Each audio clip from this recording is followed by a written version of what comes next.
Dilansir dari Tempo, krisis di Ukraina mencapai klimaks setelah Presiden Rusia Vladimir Putin mengumumkan operasi militer di negara tetangganya itu.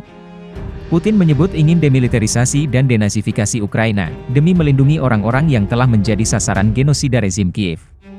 Ketegangan antara Rusia dan Ukraina, sebenarnya telah berlangsung lama.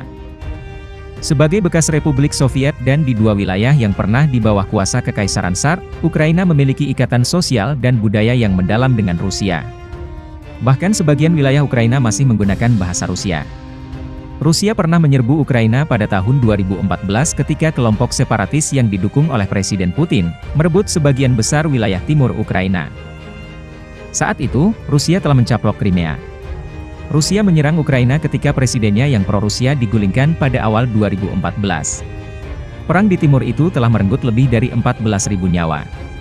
Rusia dan Ukraina telah menandatangani perjanjian damai Minsk untuk menghentikan konflik bersenjata di Ukraina Timur, termasuk wilayah Donbas.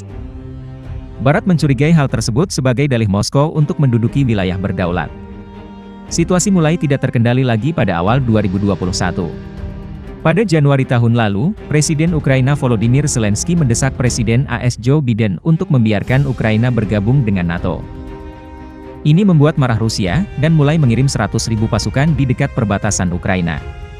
Rusia mengklaim pengiriman pasukan itu untuk latihan pada April 2021 dan meningkatkannya selama Juni 2021.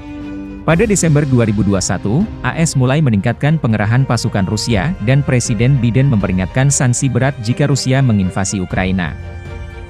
Rusia telah menuntut agar Barat memberikan jaminan yang mengikat secara hukum bahwa NATO tidak akan mengadakan kegiatan militer apapun di Eropa Timur dan Ukraina. Vladimir Putin menuduh Ukraina adalah sekutu Barat dan dia tidak akan pernah mengakui Ukraina menjadi negara yang sah.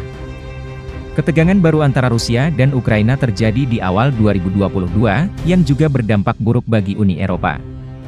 Itulah sebabnya Uni Eropa yang sebagian besar merupakan penandatangan NATO telah bergabung dengan AS dalam mengumumkan sanksi terhadap entitas Rusia.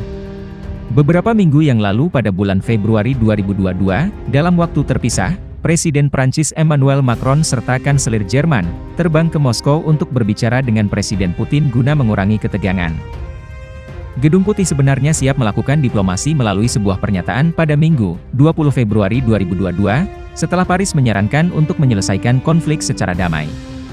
Tetapi, konflik makin panas setelah Putin mengakui deklarasi dua wilayah Ukraina Timur, Donetsk dan Luhansk, pada pidato Senin 21 Februari 2022.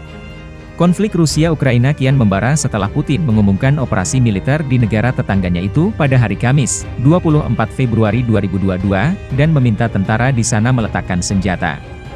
Hal ini menentang kemarahan Barat dan seruan global untuk tidak melancarkan perang.